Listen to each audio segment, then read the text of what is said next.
diversifikacija yra viena iš eksportuotojo esminių sėkmės veiksnių.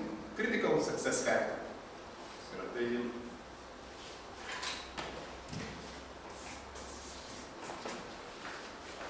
kritika, kas yra sėkmė? Tai viena iš to rinkų diversifikacija, produktų diversifikacija, žinių diversifikacija. Įeiti į rinką, kiek reikia laiko maždaug?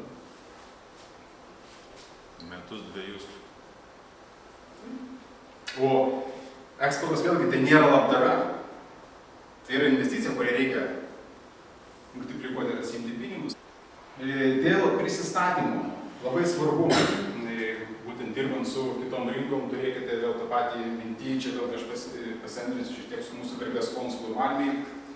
Jis visą laiką man sako, Sigitai, sako, mūsų įmonės, kada kreipiasi į mane, jos rašo per daug ir per daug apie save. Tai iš esmės užtenka 3 sakinių ir mano pavyzdys su parinkimo įmonės dėl prisistatymo, kada buvo siunčiama 10 nuotraukų, tarkim, arba 5 sakiniai, visiškai netikslinga aprašą apie savo įmonę ir ką įmonė gali atnešti, tai turėkite labai konkrečiai, aiškiai įvardinta, ką jūs siūlote ir kas jūs tokie esate. Tiesiog tai yra menas išvardinti ir tą pateikti, kaip aš miniu, ant gerų maksimum 3 sakinių. Ta takoskyra, ko tikisi iš mūsų ir ką mes teikime, tarkim, vėlgi neegzistuoja. Dėl to nuo pat pradžių jūsų vertės atnešimas yra ganėtinai svarbu, nes tai darosi ir tiesiog neįtaka jūsų tolesnei verslo sėkmei, kaip jūs tos kontaktus imsite ir išplėtosite su savo potencialiais partneriais. Įmant vėlgi tam tikrų požiūrių, kas vyksta aplink mus, su kitomis, tiek tarkim rinkomis, potencialiais partneriais, labai daug mano pradžioj minėtų tų pačių personalinių ir asmeninių savybių komunikacijai, daryboms, tam tikrų požiūrių lyderystei. Jūs tą turite savyje nuolat turėti ir, kaip aš minėjau, kad pirmas, mes retai kaip asmenybės turime antrą galimybę sudaryti pirmą gerą įspūdį. Kaip jūs mane pamatėte, kaip aš jūs pamačiau, dažniausiai tai ir išlieka.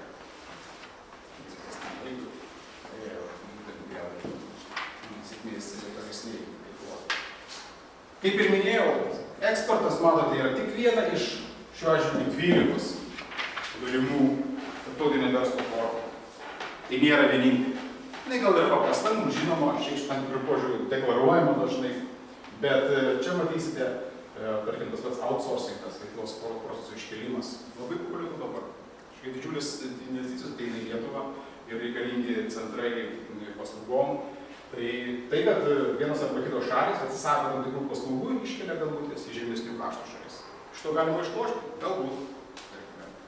Kaip aš minėjau, tam tikrų šalių visuomenės dabar juda į dizainą, programavimą, pasirinksimų industriją. Bet griovius kasti tai reikia. Turite gerą įrangą, išsivežėt ją, įsikūrėt įmonę, turit PVM mokėtoją, darot sėkmingą verslą. Bet vėlgi tos etapus reikia praeiti. Taip, kaip jūs tą konkrečiai darysite. Gerai, grįžtam dar tada prie pabalsuojam.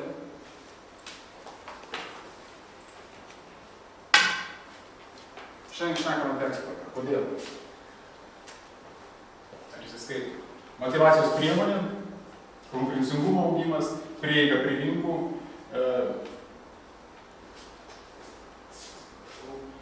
užimtumas įmonės ateitis ir kūrinių produktai, kurie labai dažnai vietinėje rinkoje neturi paklausos. Gal jūs esate per daug technologiškai pažangus. Niekam nėra motyvacijos priemonė, nenorit keliauti, susitikti, būti parodose. Parodos yra labai geras instrumentas, bet to, kai grįžti, tai apima tam tikras abstinencijos jausmas, nes aš klausiu, kodėl sakau. Tai sako, vieną kartą reiškia, sako, parodose žmonės visi gražiai apsirengę, šypsosi, tam tikrą nereikia būseną. Po to grįžti į kasdieninę rutiną ir matai, kad vėl reikia atsakinėti laiškus ir vėl komunikuoti. Gerai, konkurencingumas. Konkurencingumas iš esmės tai yra našumas. Tai yra vertė, kurią turime. Taip? Bet aišku, vėlgi, visi, ir čia nebus tam tikrai vienintelis kažkoks, kaip aš sakau, vienintelis kriterijus, kodėl mums reikia tik kitom rinkom. Galime banaliai kalbėti maža rinka, mažėjantį, tarkim, besitraukiantį, gaminame čianais, išvežame, laidais eksportuojame sukūrus produktus, kas dabar ir vyksta labai sėkmingai. Bet motivacija turėkit minti. Man asmeniškai motivacija labai patinka. aš visais pilnai įstikinęs, kad eksportuotojai arba tie, kurie dirba Lietuvos įmonės, jie mėgsta keliauti, mėgsta užmėgsti kontaktą, mėgsta užžiūrėti parodą, mėgsta, kaip aš sakau, paimti klientą ir paimti pinigus. Mes turim paimti pinigus iš jų. Tai prekė papasakoti. Aš norėčiau pasakyti, galbūt keliauti ir visi mėgsta, tačiau važiavus į parodą tenais reikia juodai dirbti. Jeigu pakeliauti, tai vienas dalykas yra, tačiau nuvažiavus, atarti, pereiti, peršnekėti, tai tenais ten išsiurbė visus syvus ir visą sąmonę. Taip. Taip pat, tarkim, dabar konkrečiai, jeigu aš kalbu apie savo produktą, kuris bus lapkričio mėnesį, šių metų lapkričio, tai įmonių kritinė masė 17, iš kurių 12 yra estai, atėjo iki balandžio mėnesio. Tai šiandien mes esame tame etape, čia yra labai geras ir beje suomiškas modelis, ir tie, kurie iš jūsų dalyvauja parodose, tai turėkite minti nieko naujo, čia tik grinai susisteminta. Tai yra etapas iki parodos, dažniausiai yra maždaug pusę metų.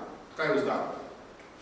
Pusę metų iki parodos. Ir, pavyzdžiui, praeitais metais mane kvietė maistininkai, kurie važiuoja į parodą. Aš paėmiau naiviai, padariau analizę jų svetainių. Tai 80% niekas nieko nesakė savo komunikacijoje arba elektroninio pašto žinutėse, kad jie važiuoja į šitą parodą. Tai yra, pasižiūri svetainiai, mes dalyvavome Dubajuje 2012 metais. Labai gerai. Bet tai, kad būsime mes netrukus, tą reikia formuoti. Jūs teisingai sakote, čia bent jau 6 mėnesiai. Tada atvažiavote į parodą su baltais marškiniais ar apskritai šiek apibendrinti pristatymą. Atidirbote ir toliau, ką jūs darote, grįžę po parodos. Taip, tai va, ir mes taip ir sukam. Po kažkurio laiko kažkoks kitas renginys yra ir važiuoja. Ir kada jūs tą darote kengūrų ekonomiką arba kengūrų veiklą, tai viskas labai sėkmingai ir jeigu mes padarysime tik vieną tokį. Ir atveju, man įmonė sako, nieko mums nepavyko, mes važiuosime į kitą regioną. Pasižiūrėjau, įmonės, tarkime, iš to produktų įmonė Bijonas. 3 metai pailgiai. Važiavo, apsidairė su manim kartu, įvertino, 3 metai pailgiai dalyvauja. Praėjais, įėjo į rinką. Įvairiai visus žinot būdus, kaip daryti tą tai. Tai aidė, šnekam taip, galbūt kai kur ir padreikai, kad iš to jūs vis tiek išėjęs jūs dėliosite tikrą mozaiką dėl konkrečių tolimesnių veiksmų.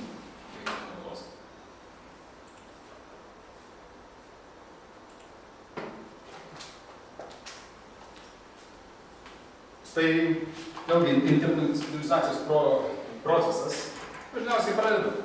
Galbūt licencija. Čia sunkiai tikėtintis, jeigu Lietuvos pramonė didžiąją dalimi yra paremta subranga, turėti kažkokią konkrečią licenciją, galbūt šiame etape ir nėra daug atvejų.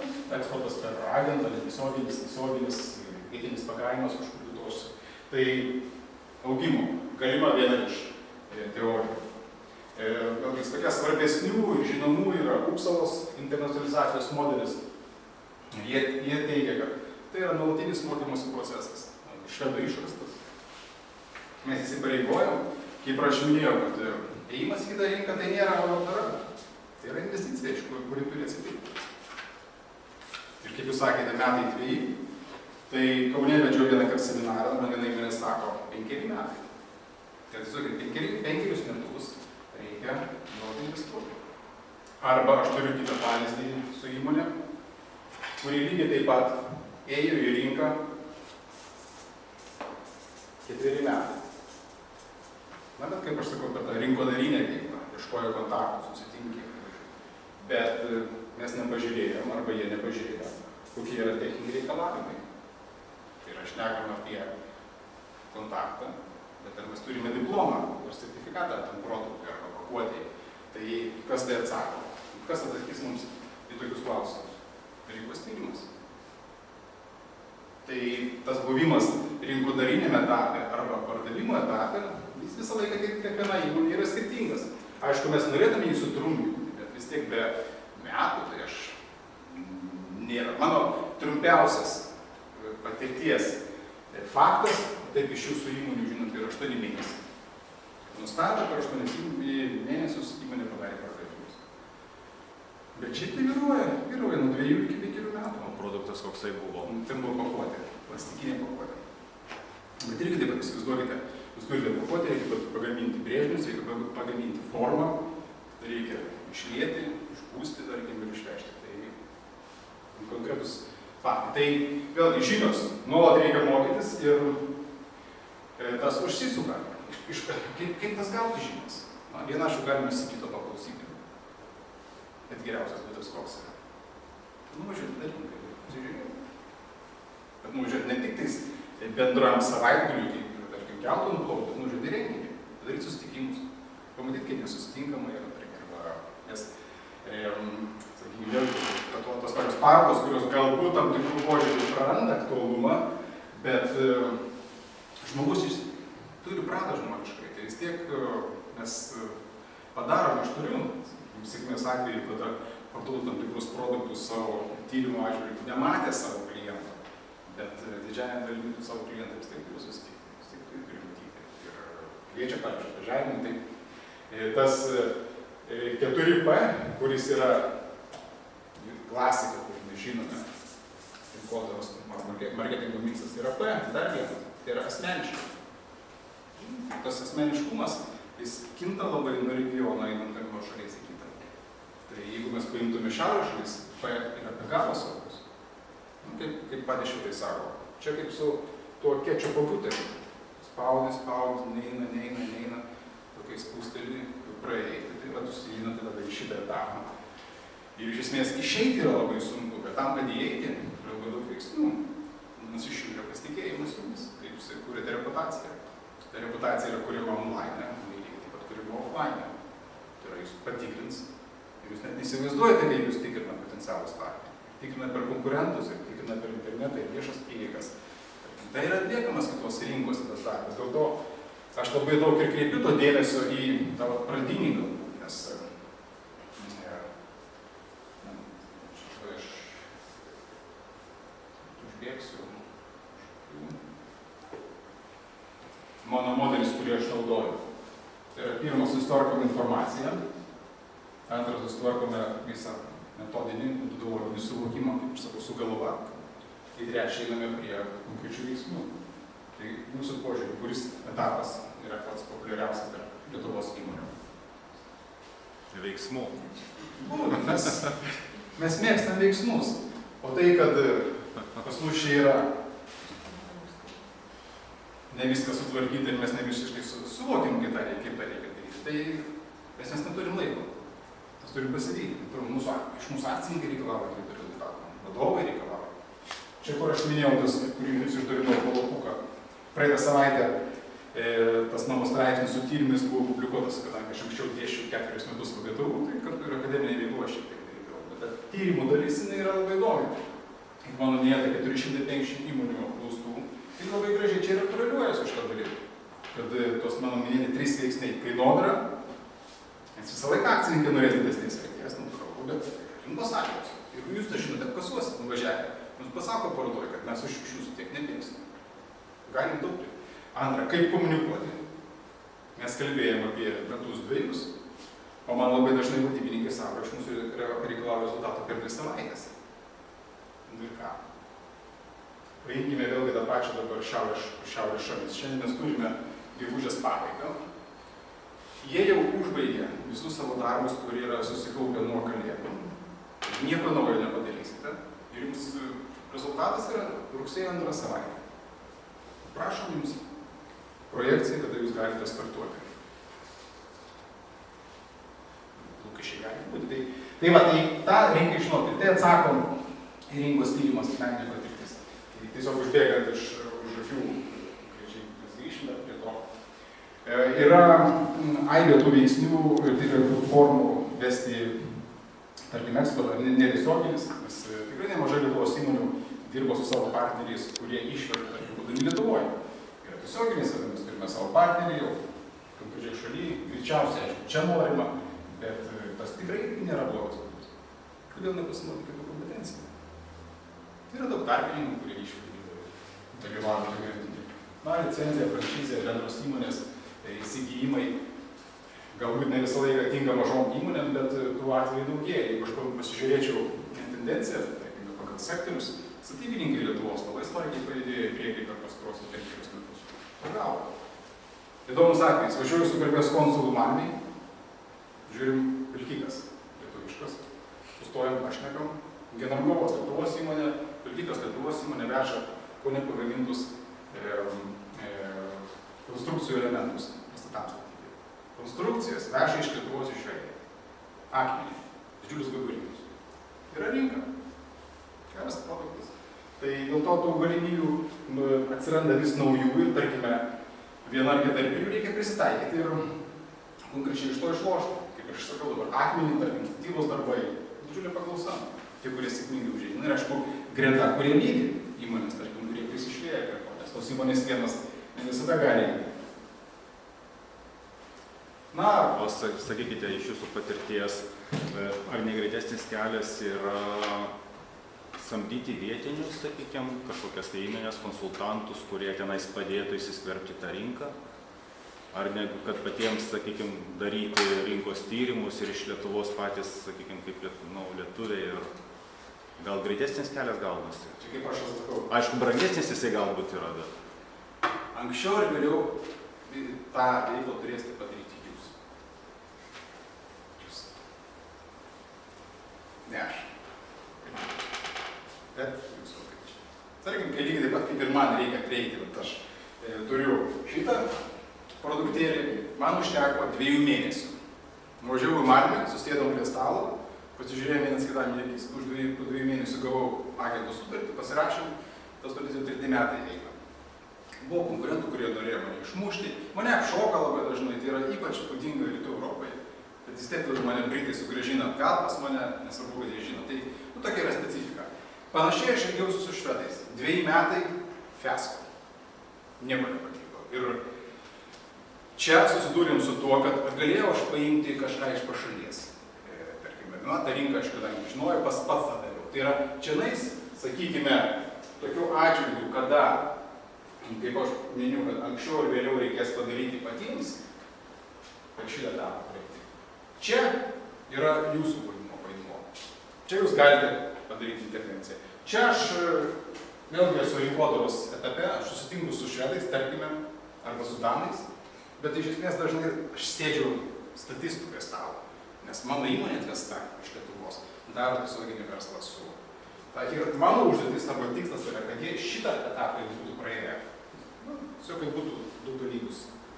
Tai čia galima tą etapą, tą visą procesą pagreitinti, bet aš nebūčiau toks gana kategoriškas, kad turi minti, kad čia jis gali vėl užsitęsti dėl įvairių veiksnių. Ir kas tam daro įtaką. Tai ir taip ir ne. Mano atsakymas. Tai, ką aš čia pasakysiu, gali būti, kad sakyti, tu pats savo prieštarauji. Taip, nes aš nepasakysiu nei 0,1 skaitmeninio. Taip, ne. Kiekvienas atvejis yra unikalus. Bet kad reikalingos žinios, ir kad reikalingas tam tikras, tarkim, praėjimas ir pasirinkimas, tai yra konkretus faktas. Geriau nedaryti veiksmų, pralaukti 3 mėnesius vasarą, pasidaryti gerus namų darbus, banaliai, bet žmonija nieko kito nėra išradus. Ir tada startuoti rugsėjo 2 savaitę čionais. Gal turite kažkas kitokią patirtį, mes turime 80% eksportuotojų. Kaip jūs? Su paslaugom, tarkim, ypač kurie su paslaugom dirbate. Per patyrimą ateina suvokimas. Gali pirmose 2 etapuose sėdėti metus laiko ir per pirmą susitikimą suprasti, kad sugaišai metus. Arba gali pradėti nuo veiksmų etapų ir susidėlioti pirmą ir antrą. Arba nuvažiuoti 3 etapą, paukojant vieną susitikimą, bet man tada pažinot. Ja, čia labai svarbi vėl tokie požiūrį reputacija, nes kas man labai krenta akis konkurentų, tai užsienį ypač atvirai šnekasi. Yra toks dalykas, pavyzdžiui, atvira kainodara. Manęs dažnai buvo klausima. Prašau, atskleisti savo kainodarą, iš ko ta kaina susidaro. Ir parodai. Konkurentai? Ne, užsakovas. Užsakovas. Bet dabar, pavyzdžiui, man Lietuvos įmonės statybininkai sako, kad pasikeitusi, pavyzdžiui, taip pat iš Švedija yra labai, kad atsiranda tokių atvejų, kada tavo konfidencialus pasiūlymas yra išviešinamas, rodomas kitiem konkurentam. Kitų šalių rinkos, jos yra ganėtinai iškerpusios, nes jos turi pasirinkimą. Mes esame iš tos pusės, kad turime nuolat atakuoti ir ieškoti. O ten, pavyzdžiui, paėmus tą pačią Skandinaviją, jie turi viską. 200 metų nebūta karo. Pigus ištekliai. Pigi elektros energija. Žmonių aibė. Technologijos didelis. Straipsnis skaičiau, kad šalies vyriausybė dabar turi tiek mokesčių sumokėtų pinigų, kad nėra kur dėti. Tai yra didžiulis gali būti socialinės programos. paslaugas. Tai daro tiesioginę įtaką mūsų konkrečiai sėkmė. Ir kada aš dirbu su įmonėm, na tai man užtrunka vėlgi pasižiūrėjus, tas ėjimas ir susodinimas prie stalo, tai yra ne mažiau kaip 4 mėnesiai. Tai yra užtrunka maždaug 3 savaičių, kol susitvarkom visą informaciją su įmonėm, tada susitvarkom savo požiūrį, suvokimą, visą, kad važiuoju įmonėm pašnekė, pristatai konkrečiai ką daryti. Vėlgi aš sakau, čia mano daugiau specializacija Šiaurės šalys. Aš tikrai nesiimčiau daryti, nepaisant to, kad esu dirbęs ir Vokietijai, ar tą pačią Japoniją, Taivano vienu metu buvo patirtis, Indonezijai pardavinėjau, nu taip, metus laiko, pasisekė. Bet išsikristalizavo Šiaurės šalys. Na ir toliau jau patys veiksmai, kurie užtrunka, kaip aš minėjau, vien tik čia darant, kada šiek tiek žinai ir yra ganėtinai trumpalaikis, toksai užtrunka 4 mėnesiai. O plius dar po to sudaryti programą, susitikti, daryti bandomuosius pavyzdžius, siūsti. Kaip matome, kad išlikom žymiai aukščiau ir galėsim tam tikrų požiūrį ir galaktiką tai nuvažiuoti.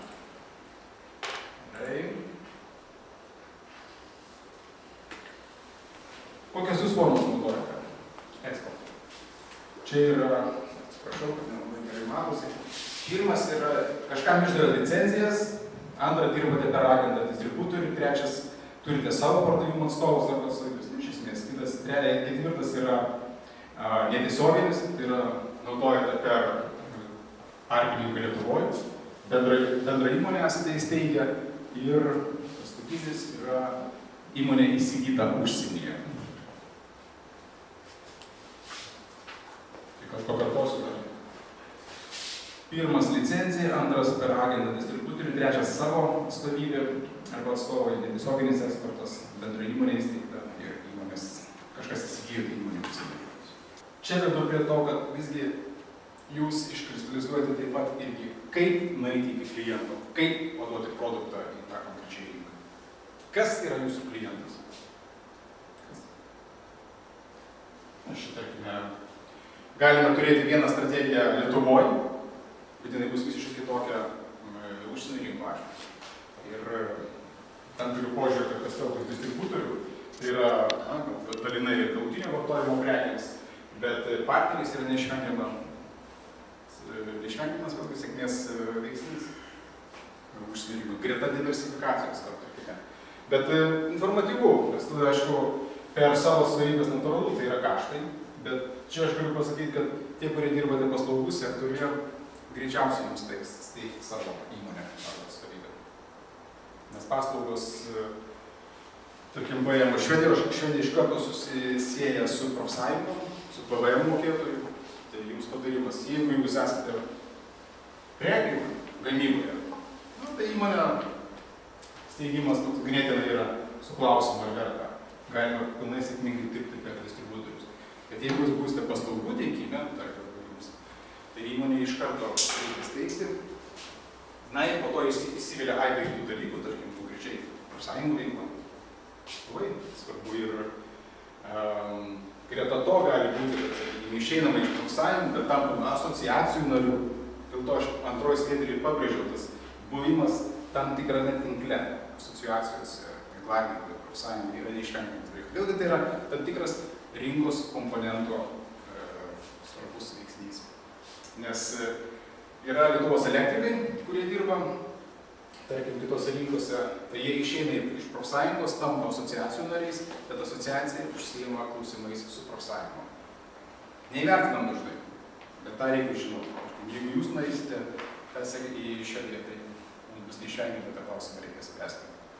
Ir čia gali, aišku, galina įsijungti ir konsultantai, teisininkai, patarėjai tose rinkose, kurie, tarkim, pagreitintų arba padėtų tokius sprendimus. Nes tai svarbu ir tai būtina žinoti.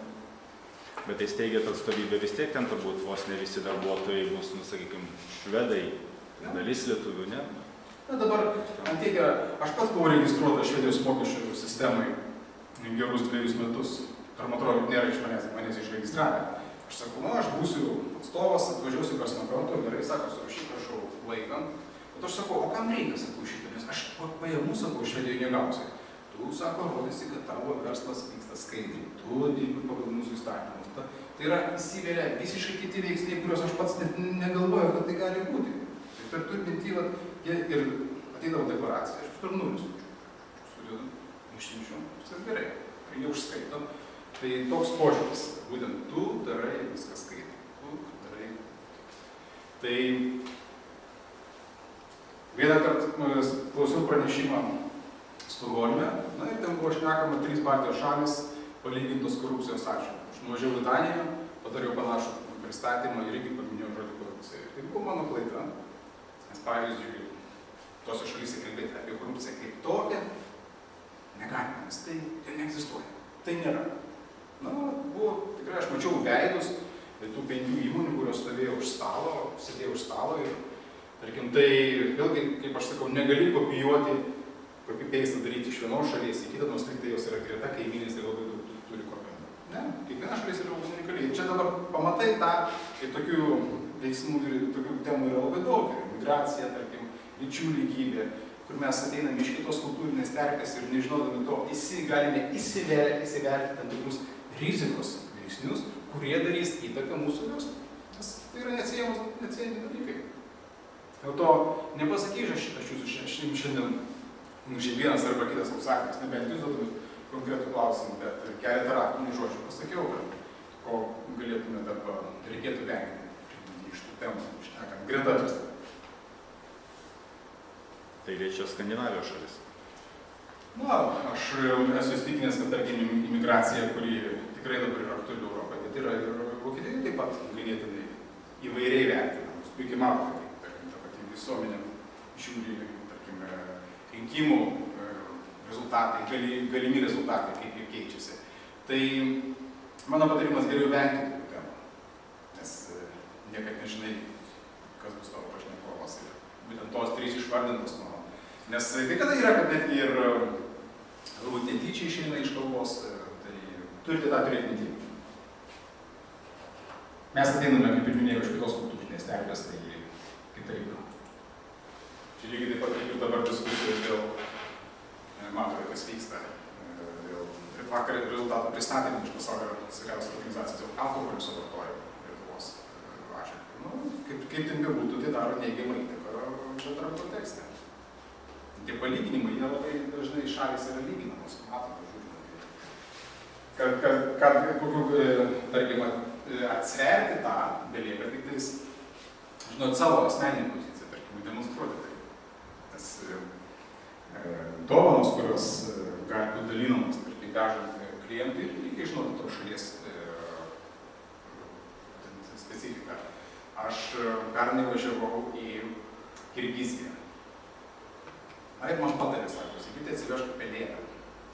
Nes ten tas mano užsakovas, tas, su kuriuo aš dirbsiu, jis renka pelėdas, kadangi tai yra tam tikras simbolis. Aš nusipirku pelėdą Vilniuje, viskas gerai, Pilies gatvė, važiuoju su tą pelėdą į Biškeką atskrendu. Pasirodo, prieš mane buvo Indijos delegacija. Ir Indijos delegacija pasakė, kad pagal indų papročius pelėdos nėra gerai verslui. Ir ta patalpa, kur tas pagrindinis kabinetas, kur buvo krūva pelėda, kur man patarė, nei vienos pelėdos nėra. Ir aš važiuoju su pelėdą. Tai ten gražiai išsisakau, kai sakau, jūs išvežkite tą mano pelėdą į savo kalnų namelį. Tai toks banalus, paprastas pavyzdys, bet tai egzistuoja pasaulyje. Ir mane tai tam tikrų požiūrių patarimas toks buvo ganėtinai griežtas, kad aš turiu pasiimti, kad užmėgsti geresnius santykius. Bet padėjo gal daugiau mano lankstumas, bet ne konkrečiai ta pelėda, kuri buvo vežama 4000 km vos iš Lietuvos. Na, eksportas vėlgi tam tikrų teorinių požiūrių, nieko naujo aš nepasakysiu, vėlgi išvežimas į greta esančią šalį, kaip aš išsakau, mums reikia pinigų už paslaugą arba suteiktą prekę ir kaip tos pinigus paimti, tarkim, ar kad būtų grąžinama už mūsų vieną arba kitą investicinę veiklą. Poreikis, kodėl, na, ten dalinai, jūs atsakėte ir aišku, aš vėlgi sakau, kad motyvacija kaip viena iš tokių yra tikrai puikus instrumentas. Na, aš pardavimuose gerus 20 metų su įvairiausiais papildomais šalutiniais produktais arba veiklom, tarkim, ar tai inžinierinis produktas būtų, tai pakuotė. Man patikdavo verstis šimtais kilometrų, šnekėti žmonėm, kitos kultūros, eiti netgi į restoranus, bendrauti, rasti bendras temas, daryti CRM-ą, kokią kainą pasakyta, kas patiko, kada buvo, nes iš esmės dabar tai viskas tas yra daroma. Tai apibendrinant iš to, vėlgi mums reikalingas konkurencingumas ateina ne per rinkas, ne per apimtis, bet per kūrimą vertę. Na, ir turint tą kūrimą vertę mes galime, tarkime, kuri, sakykime, yra multiplikuojama ne per tam tikrą žemiausią tašką vertės grandinėje. Nes kodėl, tarkime, jeigu mes paimtume dabar didžiąją dalį inžinerinės pramonės gaminių, tam tikri procesai ar laikas, čia yra uždirbami pinigai, tai gamyba didžiąją dalimi yra tik tais gamyba tokia daroma, o visa rinkodara, mados, distribucija, yra šituose taškuose, jas paima kitos šalis, kitų šalių kompanijos, multinacionalinės kompanijos, tai pasistengti iš truputį iš to taško išeiti, kad mūsų prekės ženklas būtų žinomas ir kitose rinkose. Kartu su tuo pačiu mes turime didesnius pinigus, aišku, ir turime geresnį konkurencingumą. Tai eksportas prie to prisideda. Per rinkodarą, ženklodarą, apimtis ir apskritai dar gerą įtaką paėmus bendrame kontekste. Nes čia greta to yra ir kultūra, kaip ir mano minėta, ir gyvenimo ciklas galbūt pratęstas, galbūt nėra vidaus rinkoje paklausos. Tiek yra pažangimas, technologijos. Tai jas reikia ištransliuoti, tarkim, ir parduoti vienoje arba kitoje konkrečioje šalyje per konkretų savo partnerį. Kad tai negali būti chaotiškai, tai yra faktas, tai turi būti struktūrizuotas etapas, vėlgi minėjau, tai nuosekli, nuolatinė, ilgalaikė. Per vienas priktelėjimą nieko nepavyks. Jeigu pasišvenčia, tai einam. Tai yra brangi veikla, tai reikės, aišku, žinglių išteklių. Aš, pavyzdžiui, kada susitinku su įmonėm, man tai apskritai, tarkim, gamintojam įmant Lietuvoje, toks susidaro įspūdis, kad rinka yra ganėtinai ribota ir be eksporto neišeis. Na, bet įmonė sako, mes negalim šiandien skirti tiek ir tiek sumų. Nu, gerai, reikim kiek metų. Tai yra brangu, tai yra skaičiuojama, tai yra iki to laiko daroma taip, kad sakau, aš būsiu toje parodoje, tai atvažiuokite vienas. Ir aš padedu žmogui, nueiti, pašauti, būnu tuo metu jos tėvė. Pernai buvo labai įdomus atvejis, viena įmonė negalėjo atvažiuoti. Aš nuvažiavau tą įmonę, aplankė, parodė procesą, 2 valandas, grįžau namo, surašiau, kaip aš įsivaizduoju tos įmonės privalumus, nusinčiau įmonei. Įmonė taip sako, tu gali būti mūsų rinkodaros specialistas, marketingas parodoje, atstovauti mūsų vietas. Atvežiau jiems 25 kontaktus ir turiu pardavimus į Suomiją. Tai yra, na vėlgi, tai yra gebėjimai, apie ką aš kalbu, lankstumas, prisitaikymas, na, tai vėlgi atspindi tam tikrą dalį to, kas čia yra parašyta. Klaidą pataisysiu funkcijų žodžių pritarimas, nes negalite jūs vieni važiuoti, važiuoja visa įmonė, neformaliai. Tai yra įmonės veidas. Iš jūsų nugaros stovi tiek gamyba, tiek, tarkim, logistika, tiek rinkodara, kuri palaiko.